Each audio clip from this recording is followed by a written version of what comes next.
नागपूर जिल्ह्यातील सर्व कृषी केंद्रांच्या संचालकांनी सोमवारी नागपुरात निषेध आंदोलन करत संप पुकारला।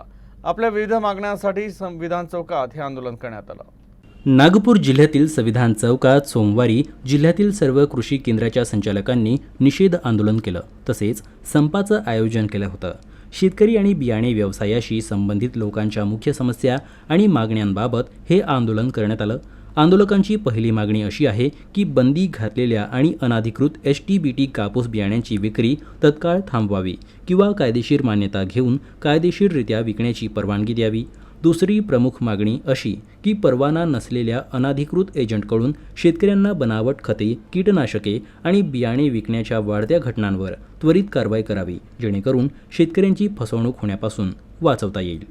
आंदोलकांचे असेही म्हणणे आहे की सरकारी अनुदानित खतांना कंपन्यांशी जोडणे थांबवावं, जेणेकरून शेतकऱ्यांना थेट आणि पारदर्शक दिलासा मिळेल। तसेच आंदोलकांनी ऑनलाईन साथी ॲपला विरोध केलाय। ते केवळ डेटा संकलनाचं आणि मोठ्या उद्योगपतींना बियाणे व्यापार देण्याचे साधन असून ते तातडीनं बंद करावं, अशीही मागणी आंदोलकांनी केली।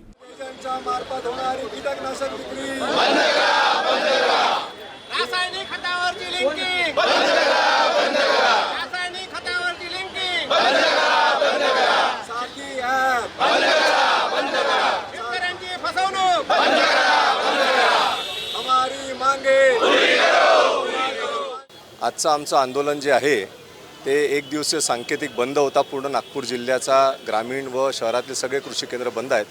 त्या विविध मागण्यांसाठी आहे। पहिली मागणी होती आमची HTBT बियाणे जे अवैधरित्या एजंटच्या मार्फत शेतकऱ्यांना परस्पर विक्री होते आहे। या बियाण्याला परवानगी नसताना सुद्धा परस्पर विक्री होते। ही बियाण्याची विक्री ताबडतोब बंद करावी किंवा या बियाण्याला सरसकट सगळ्यांना विकायला परवानगी द्यावी, अशी आमची पहिली मागणी होती। दुसरी मागणी होती आमची की हेच एजंट लोक आता शेतकऱ्याला बोगस कीटकनाशक खतंसुद्धा पोचवायला लागलेत। यांच्यावर ताबडतोब आळा घालायला पाहिजे। तसंच खताचा लिंकिंग हा एक खूप मोठा मूळ विषय आहे। जे सतत पाठपुरावा करूनसुद्धा खताचा लिंकिंग हा विषय सुटत नाही आहे।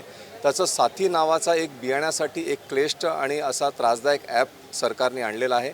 त्याच्यावर बंदी घालावी, तो ॲप सुरू करण्यात येऊ नये, असे आमचे 4 मुद्दे ज्याच्यासाठी आज आम्ही एक दिवसाचं आंदोलन केलं।